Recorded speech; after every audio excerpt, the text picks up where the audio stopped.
नमस्कार, मैं डॉक्टर अवधेश कुमार श्रीवास्तव आज आपके साथ एक नई टॉपिक लेके आया हूँ और वो टॉपिक है ट्रांसलोकेशन, जिसे हम आज डिस्कस करेंगे।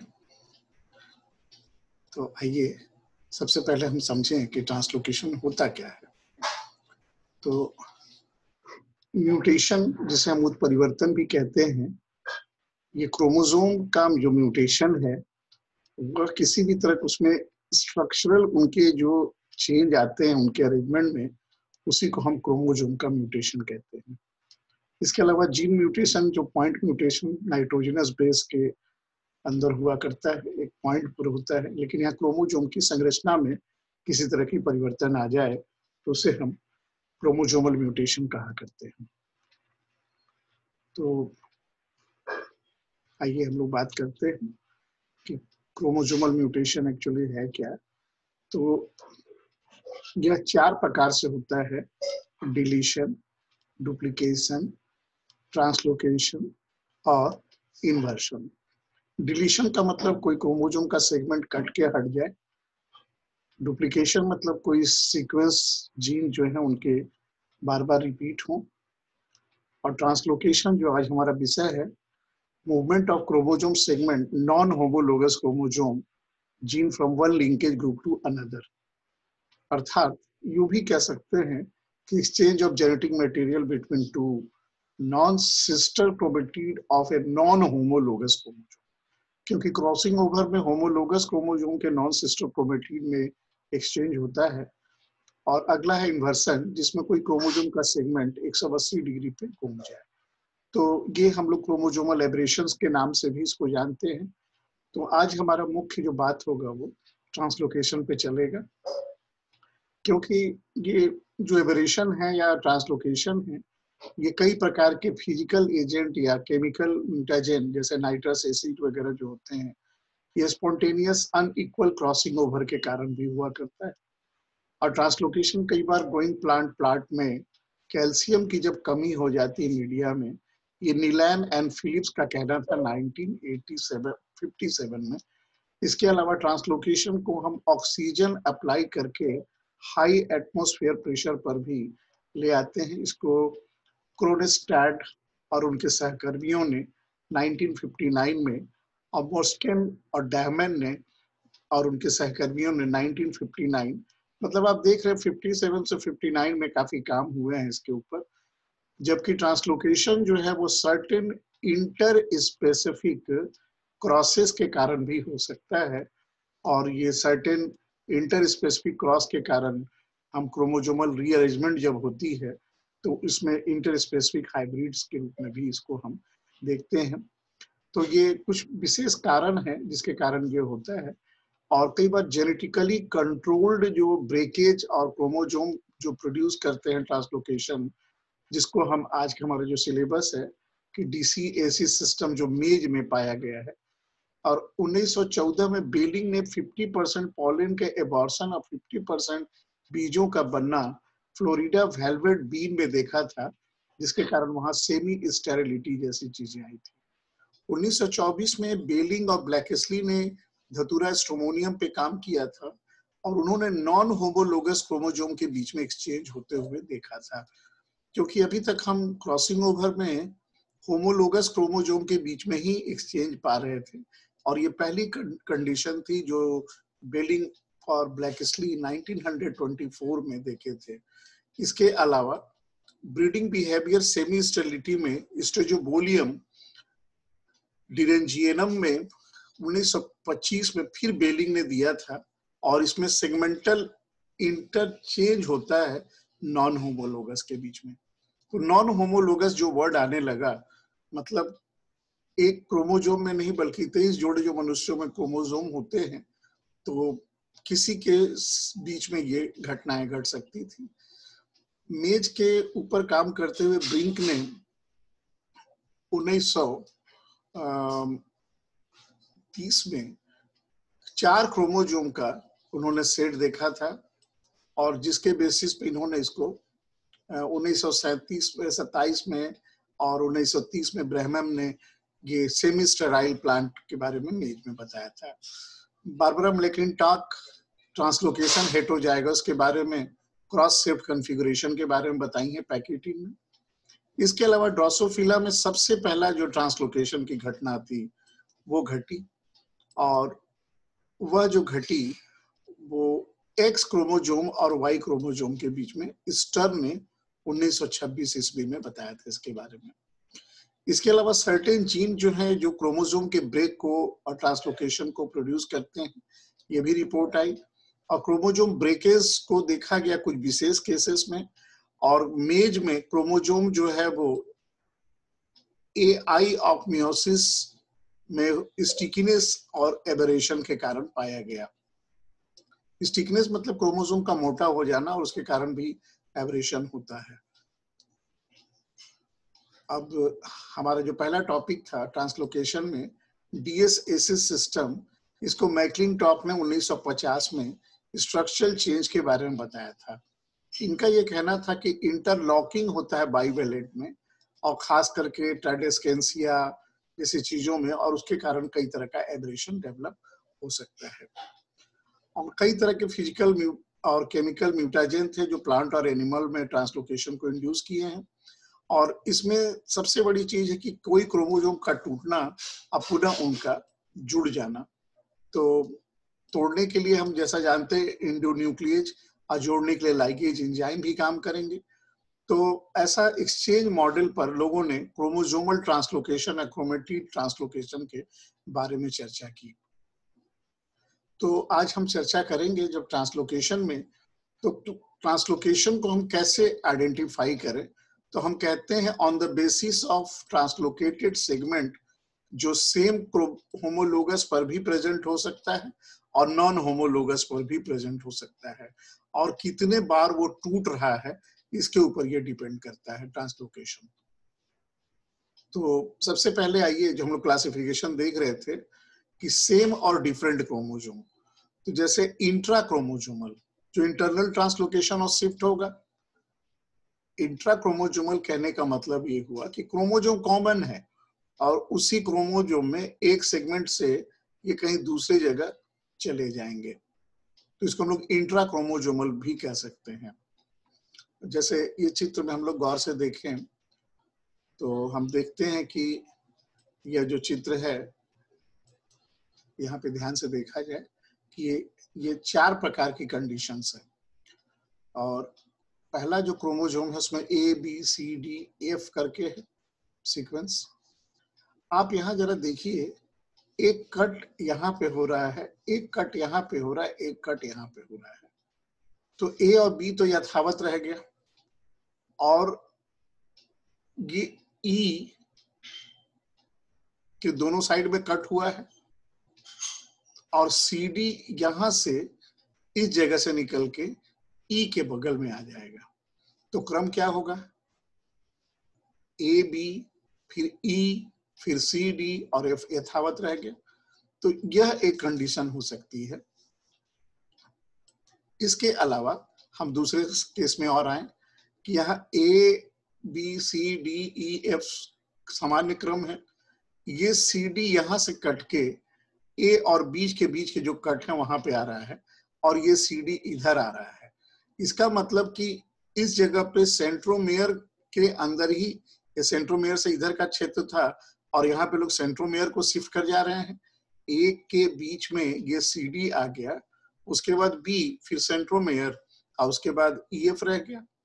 तो ये हम देख रहे हैं सेम क्रोमोसोम में हो रहा है, लेकिन जरा इधर देखा जाए ABCDEF ABCDEF, तो यहाँ पे C और D के बीच का कट हो रहा है, और ये C और D यहाँ से हट के दूसरे जब क्रोमोसोम पे आ जाएगा, अब वहां पे हो रहा है E के बाद कट हम कर रहे हैं, E के बाद हम यहाँ पे कट कर रहे हैं। तो क्या होगा, A B C D तो इसमें आएगा, EF यहाँ रह गया, और यहाँ पे A B C D E तक तो ठीक है, लेकिन ये CD यहाँ से आके यहाँ इंसर्ट हो जाएगा, इसलिए इसका सीक्वेंस ये CDF इस तरह से हो जाएगा। तो हमने देखा कि होमोलोगस क्रोमोसोम के बीच में एक्सचेंज हो रहा है यहाँ पे, फिर यहाँ चौथे में आप देखेंगे कि A B C D E F है, यहाँ भी A B C D E F है, और यहाँ सिर्फ एक कट हो रहा है और यहाँ पे भी एक ही कट हो रहा है। तो हुआ क्या, ये पूरा का पूरा सी के बाद का डी ई एफ ये क्रम इस पे आ गया और इनका एफ जो है इस पर चला गया। तो ए बी सी तक तो रहेगा, उसके बाद एफ रह गया, लेकिन इसमें ए बी सी डी ई के साथ फिर इनका सी डी ई और एफ, इस तरह से क्रम हमारा बन रहा है। तो हम लोग देखते हैं कि डायग्रामेटिक रिप्रेजेंटेशन है जिसमें कि सेम होमोलोगस क्रोमोसोम में वो ब्रेक कर रहा है, तो इंट्रा रेडियल शिफ्ट हम इनमें कहेंगे और एक्स्ट्रा रेडियल शिफ्ट कहेंगे सेकंड वाले को, क्योंकि इसमें एक ही तरफ था, एक ही रेडियस पे था, इसमें एक्स्ट्रा रेडियल पर आ गया और ये दोनों में फैटर्नल ट्रांसलोकेशन हो रही है। तो उसी को फिर यहाँ चर्चा हम लैंग्वेज में करेंगे। इंट्रा रेडियल कब होगा, सेम आर्म में होगा। एक्स्ट्रा रेडियल कब होगा, दो अलग अलग आर्म में होगा। इंटर क्रोमोजोमल में फैटर्नल कब होगा, वन क्रोमोजोम टू अनदर, ये में भी फैटर्नल एक्सटर्नल। फैटर्नल कब कहेंगे, जब होमोलोगस में होगा, और एक्सटर्नल कब होगा, जब वो ट्रांसलोकेटेड हो नॉन होमोलोगस में। तो जब भी नॉन होमोलोगस करेक्टर आएगा तभी हम उसको ट्रांसलोकेशन कहते हैं, अदरवाइज हम उसको ट्रांसलोकेशन ना कह के कुछ हम और ही कहेंगे। ओके, अब आइए और कुछ कंडीशंस को हम लोग देखते हैं। जैसे ये वेरियस टाइप के ट्रांसलोकेशन के बारे में हम यहाँ चर्चा कर रहे हैं। तो सबसे पहले आइए हम लोग देखते हैं ये पहले चित्र को। यहाँ पे ए बी सी डी ई था, यहाँ पे P Q R S T, ये दोनों नॉन होमोलोगस क्रोमोजोम है। अब ए बी और सी डी यहाँ से कट गया, ई यथावत रहा, ये सी डी यहाँ आ गया, तो हमारा आर के बाद सी डी आ जाएगा। तो क्रम क्या होगा, A B R, sorry P Q R, उसके बाद सी डी आ जाएगा और बाद में एस टी आ जाएगा। तो दो नॉन होमोलोगस के बीच में जब एक्सचेंज होता है तो इसी को हम क्या कहते हैं, ट्रांसलोकेशन कहते हैं। इसके अलावा आप देखिए यहाँ पे ए बी सी डी और यहाँ कट हो रहा है, और पी क्यू आर एस यहाँ पे कट हो रहा है, तो ये दोनों आपस में जुड़ जाएंगे, ई और टी अलग हो जाएंगे और ये आपस में यू आ जाएंगे, ए बी सी डी, और यहाँ से ए बी सी डी और यहाँ से एस आर क्यू पी। तो इस तरह की संरचना यहाँ डेवलप हो रही है। ये तीसरे कंडीशन में आप देखेंगे ए बी सी यहाँ पे कट हो रहा है और पी क्यू आर एस के बीच में कट हो रहा है, तो ये सेगमेंट इसमें, ये सेगमेंट इसमें एक्सचेंज हो रहा है, रेसिप्रोकल चेंज हो रहा है। तो यहाँ पे ए बी सी इसके साथ एस टी आ गया और यहाँ पी क्यू आर और यहाँ पे डी ई आ गया। अब जरा ये चौथे में देखिए आप, A B C D E P Q R S और सेंट्रोमेयर यहाँ पे है। अब ये सेंट्रोमेयर ही सिर्फ कट रहा है ना, एक का सेंट्रोमेयर के पहले कट अब बाद में, तो ये सेगमेंट जुड़ गया और एक छोटा सा सेगमेंट अलग निकल गया और हमारा जो क्रम था, क्या क्रम था, यहाँ से T S R Q P, T S R Q P, और उसके फिर ये जुड़ जाएगा A B C D E, A B C D E. ये कंडीशन ये हो सकता है। फिर देखिए इसमें ए बी सी डी तो क्रम है, यहाँ एल और एम के बीच में तो ये कट जा रहा है यहाँ पे और ये कट जा रहा है यहाँ पे, तो क्या हो रहा है, ये एम जाके इसमें जुड़ जाएगा, तो एम के बाद ये सी डी रह जाएगा और ए एल के बाद ये बी ए आ जाएगा, ये क्रम आ जाएगा। जरा इसमें देखा जाए छठे नंबर में ए बी सी डी ई और यहाँ पे पी क्यू आर एस, एक कट यहाँ पे ई के पास में, उसके बाहर बल्कि, और एक यहाँ पे, तो ये भी अलग हो जा रहा है, कोई जीन नहीं बल्कि जो हम लोग मेंशन किए थे। तो ए बी सी डी ई और उसके बाद P Q R S T, और यहाँ ए के पहले जो सेंट्रोमेयर था वो था ही, और जहाँ से कट हुआ था ये यहीं से जुड़ गया, तो लंबा सा स्ट्रक्चर हो रहा है। तो ये लंबा सा स्ट्रक्चर जो आप देख रहे हैं कि, और ये क्रोमोजोम भी ए सेंट्रिक जे शेप जो दिख रहे हैं, इसी को हम लोग आगे चल के रोबर्ट्सियन ट्रांसलोकेशन बोलेंगे, क्योंकि ये इस पे जीन्स जब सिचुएटेड नहीं है कोई काम के, ये धीरे से फिर लॉस हो जाएगा। इसको हम लोग रॉबर्ट्सियन ट्रांसलोकेशन हम लोग कहेंगे। अब देखिए ए बी सी डी ई जो है, अब यहाँ कट हो रहा है और यहाँ PQRST है, एक कट यहाँ पे हो रहा है, तो AB तो ठीक है, उसके बाद ये जो नॉन जीन फंक्शन पार्ट है वो यहाँ आ जाएगा, लेकिन यहाँ पे क्या आएगा, PQRST है ना, सेंट्रोमियर के साथ साथ, और ये इसके साथ जुड़ जाएंगे CDE। तो हमने देखा कि जो पहला चित्र था वो इंटर क्रोमोजोमल ट्रांसलोकेशन था, वो इंट्रा क्रोमोजोमल ट्रांसलोकेशन था, सॉरी इंटर क्रोमोजोमल, क्योंकि दो अलग अलग क्रोमोजोम में था, दोनों नॉन होमोलोगस क्रोमोजोम थे। इसके अलावा जो दूसरा जो था वो एसिमेट्रिकल एक्सचेंज था, सिमेट्रिकल एक्सचेंज नहीं हुआ है, और तीसरा जो है वो सिमेट्रिकल एक्सचेंज हुआ है, जितना हमने दिया बदले में उतना ही पा लिया है। और अगला जो है हम लोग देखते हैं सेंट्रिक फ्यूजन और रॉबर्टसोनियन ट्रांसलोकेशन, जो हम आपसे चर्चा कर रहे थे, ये चौथे पे और छठे पे।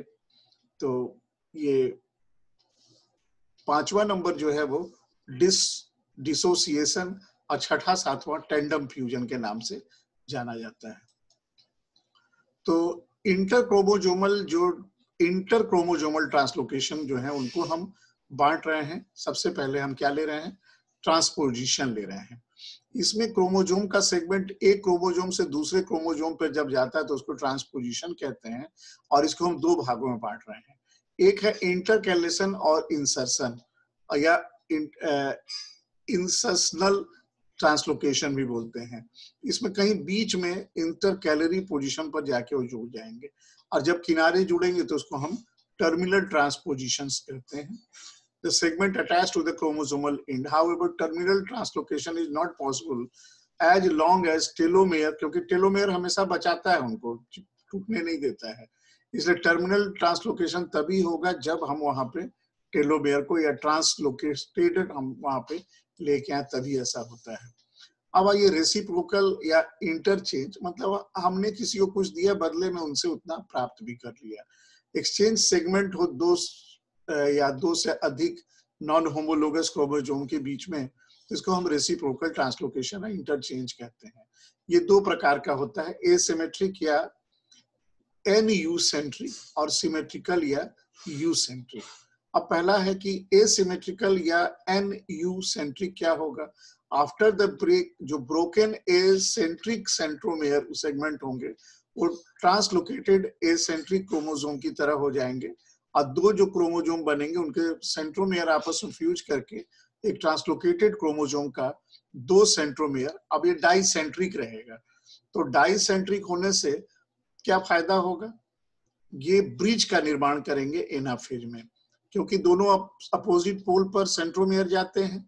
कहने का ये मतलब है, इसको हम जरा समझने की कोशिश करें कि कलर चेंज करते हैं ताकि आराम से समझ में आए।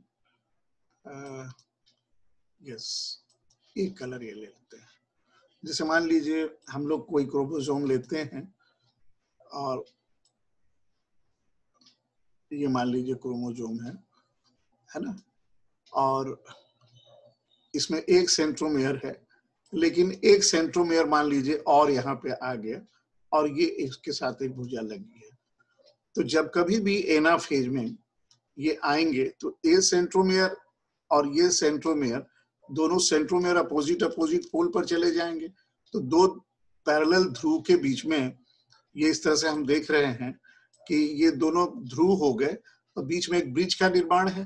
तो इसीलिए यहाँ पे कहा जा रहा है कि जब डाइसेंट्रिक होंगे क्रोमोसोम तो वो ब्रिज का निर्माण करते हैं, जबकि एसेंट्रिक हो, एक सेगमेंट का एसेंट्रिक भी होगा तो वो एसेंट्रिक कहीं भी पड़ा रहेगा, तो उसको हम लेगार्ड भी कहते हैं। तो सिमेट्रिकल और यूसेंट्रिक ट्रांसलोकेशन हम किसको कहेंगे, इसमें एक्सचेंज तो होगा नॉन होमोलोगस क्रोमोसोम के बीच में, लेकिन एक ही सेंट्रोमेयर एक में जाएगा और वो हमेशा मोनोसेंट्रिक होगा, और मोनोसेंट्रिक होने से ब्रिज का निर्माण नहीं होता। ये हम रिजल्ट देख के कई बार समझ जाते हैं कि वो हमारा कौन तरह का कंडीशन, वहां किस तरह की घटना घटी हुई है।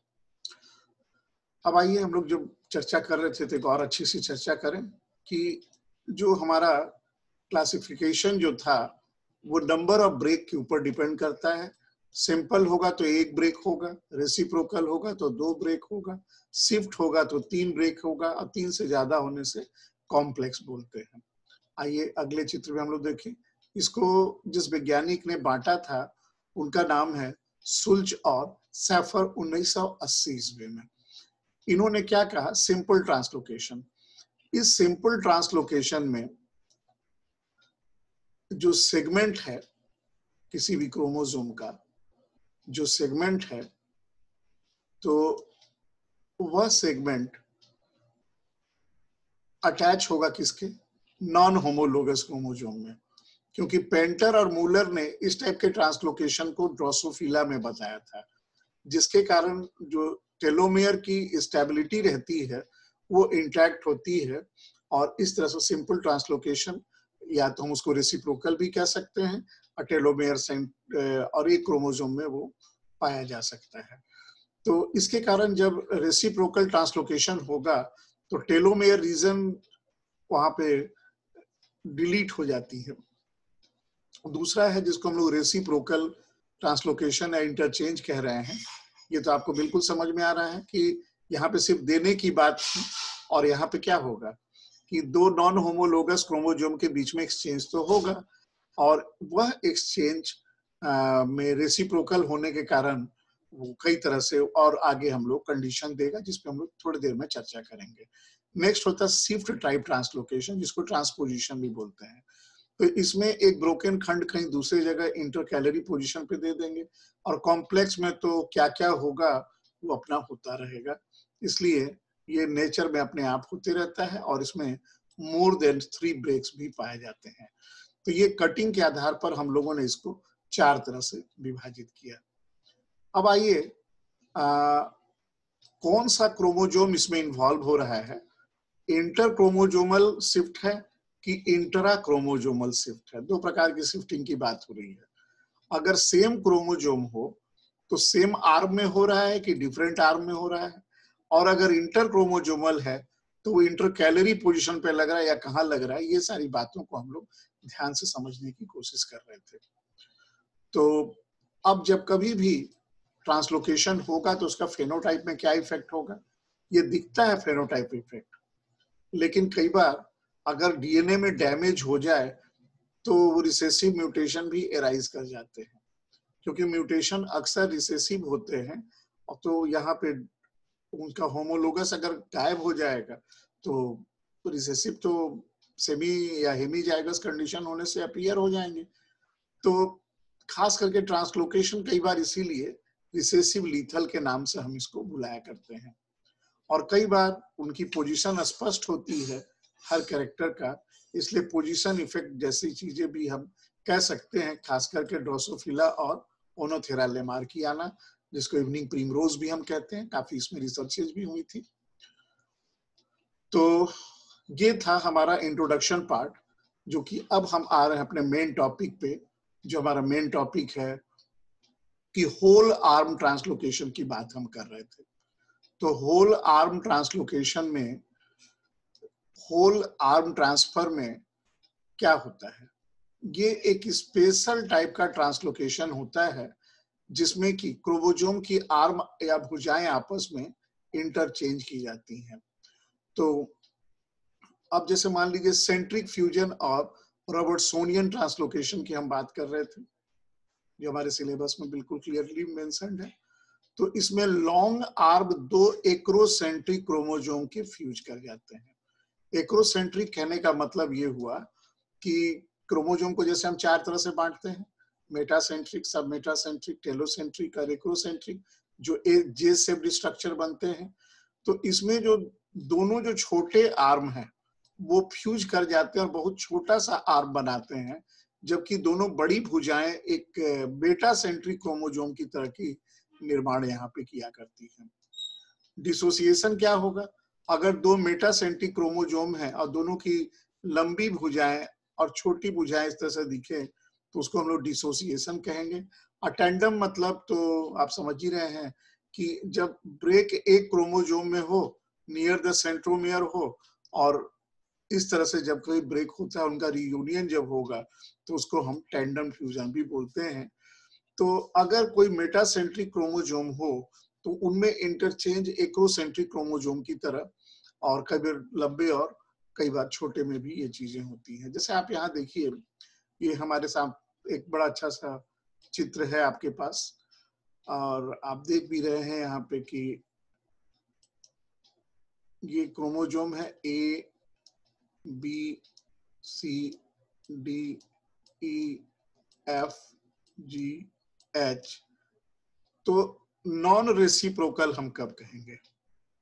जब वो इंट्रा क्रोमोसोमल ट्रांसलोकेशन करेगा, मतलब ये बी सी यहां से कट गया और कटने के बाद ये इसी जगह में एफ के पास आके जुड़ जा रहा है। तो हमारे पास क्या बचेगा? ए बी सी तो हट गया, डी ई एफ तो रह जाएंगे, डी ई एफ रह जाएंगे, उसके बाद बी सी आ गया और G H as it is रह गया। तो ये नॉन रेसिप्रोकल है। जबकि आप देखिए यहाँ पे हम बी और सी को ही हटा रहे हैं, नॉन रेसिप्रोकल, लेकिन इंटर क्रोमोसोमल ट्रांसलोकेशन है। तो चूंकि यहाँ ABCDEFG था, यहाँ भी ABCDEFGH था, तो ये इंट्रा क्रोमोसोमल ट्रांसलोकेशन था। और ये इंटर इसलिए हुआ कि इसमें ABCDE है और इसमें MNOPQR है। तो अब ये BC को अगर हम यहाँ से हटा रहे हैं, इस सेगमेंट को अब हम यहाँ से हटा रहे हैं, तो ये सेगमेंट कहाँ जाएगा? इसमें जहां भी कट होगा, हम लोग ये मानते हैं कि कट इस जगह पे लग रही है, इस जगह पे कट लग रही है। तो सीक्वेंस क्या होगा? MN, उसके बाद BC आ जाएगा, अब फिर OPQR। तो ये नॉन रेसिप्रोकल, ये भी नॉन रेसिप्रोकल, ये इंट्रा क्रोमोसोमल, ये इंटर क्रोमोसोमल। अब आइए, जब हमारा ट्रांसलोकेशन मेन रेसिप्रोकल हो तो वो इंटर क्रोमोसोमल ही माना जाता है। तो इंटर क्रोमोसोमल माने जाने के कारण हम जब इसको देखते हैं कि ये देखिए, गौर से देखिए यहाँ पे क्या हो रहा है।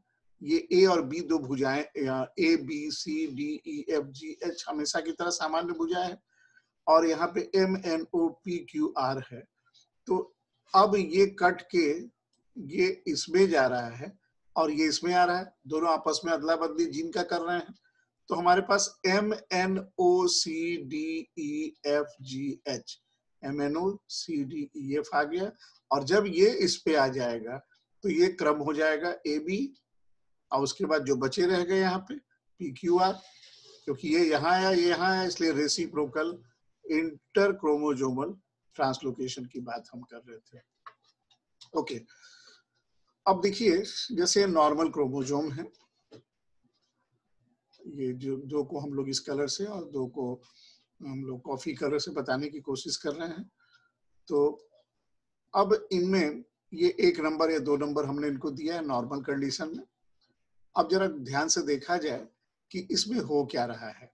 तो हमने देखा इसका एक सेगमेंट है ना, देखिए गौर कीजिए, ये जो T जो था, ये N और ये T जो था, तो हुआ क्या है, ये खंड यहाँ से कट के इसमें है ना, और इनका नीचे का खंड इसमें और इनका नीचे का खंड यहाँ, एक तरह से एक्सचेंज हुआ है दोनों के बीच में, ये दोनों के बीच में एक्सचेंज हुआ है। तो अगर दोनों के बीच में एक्सचेंज हुआ है तो इसी एक्सचेंज को हम कहते हैं क्या? ट्रांसलोकेशन। तो ये ट्रांसलोकेटेड सेगमेंट कहलाएंगे। अब जब ये बाइवेलेंट बनाएंगे बेटा फेज वगैरह की अवस्था में, तो फिर इनकी कहानी कुछ अलग चलेगी, क्योंकि ये सेगमेंट अपना होमोलोगस खोजेगा और ये सेगमेंट अपना होमोलोगस। तो इस तरह की कंडीशन यहाँ उठ के चले आएगी, है ना, बड़े आर्म के लिए ऐसे, छोटे आर्म के लिए ऐसे। तो ये, और यही अगर सेंट्रोमेयर यहाँ पे है और एनाफेज में जब इसको खींचेंगे हम, तो ये एक बिल्कुल रिंग की तरह की संरचना डेवलप हो जाती है। देखिए, एक पॉसिबिलिटी यहाँ भी एडजेसेंट सेग्रीगेशन है, यहाँ अपोजिट सेग्रीगेशन है। तो इस तरह से अलग अलग तरह की कंडीशन हेटेरोजाइगोट्स में ट्रांसलोकेशन के कारण डेवलप हो जाती है। देखिए, यहाँ पे हम लोग और एक चर्चा करते हैं। ये आपके पास एक 4 स्ट्रैंड का डबल हेलिकल 2 क्रोमेटिड या 2 क्रोमोसोम है यहाँ पे। अब ये चूंकि 2 हेलिक्स हैं और दोनों में 2-2 डीएनए के मॉलिक्यूल हैं, तो टोटल 4 हुए। अब इसमें डीएनए सिंथेसिस होने से डीएनए की मात्रा 8 हो जाएगी और डबल से ये 4 क्रोमेटिड हो जाएंगे और 2 क्रोमेटिड जो थे क्रोमोजोम तो बन ही गए ये दोनों क्रोमोजोम। अब इनमें जब जेनेटिक मटेरियल का आदान प्रदान और ये अगले माइटोसिस में जाएंगे तो बिल्कुल इसी तरह से और बनते चले जाएंगे। लेकिन मियोसिस में क्या होता है कि देखिए ये बाइवेलेंट तो बना लिए, 4 डीएनए बन गया, अब इन दोनों के बीच में एक्सचेंज हो गया। तो ये जो डार्क कलर है लाइट वाले को और लाइट वाला डार्क को आ गया, ये कंडीशन। और ये फिर कट के निकलेंगे तो एक तो इनका पेरेंटल टाइप होगा, एक रिकॉम्बिनेंट होगा, इनका भी एक पेरेंटल टाइप होगा, एक रिकॉम्बिनेंट होगा। तो अब इनकी जो गैमेट बनेगी ये इस तरह से, तो देखिए एक इनका इन चारों के साथ इस तरह की कंडीशन आएगी, फिर इनका इन चारों के साथ इस तरह की कंडीशन आएगी। तो इस तरह से हम देखते हैं कि जो 16 तरह के जो रिकॉम्बिनेंट बनेंगे उनमें क्रॉस ओवर होने से उनके सारे कैरेक्टर चेंज हो जाते हैं, और जिसको हम रेसिप्रोकल या रेसिप्रोकल ट्रांसलोकेशन से समझते हैं। ओके, तो रेसिप्रोकल ट्रांसलोकेशन जो है वो मुख्य रूप से किस चीज को ले आ रहा है? रेसिप्रोकल ट्रांसलोकेशन जो है वो मुख्य रूप से किस चीज को बता रहा है?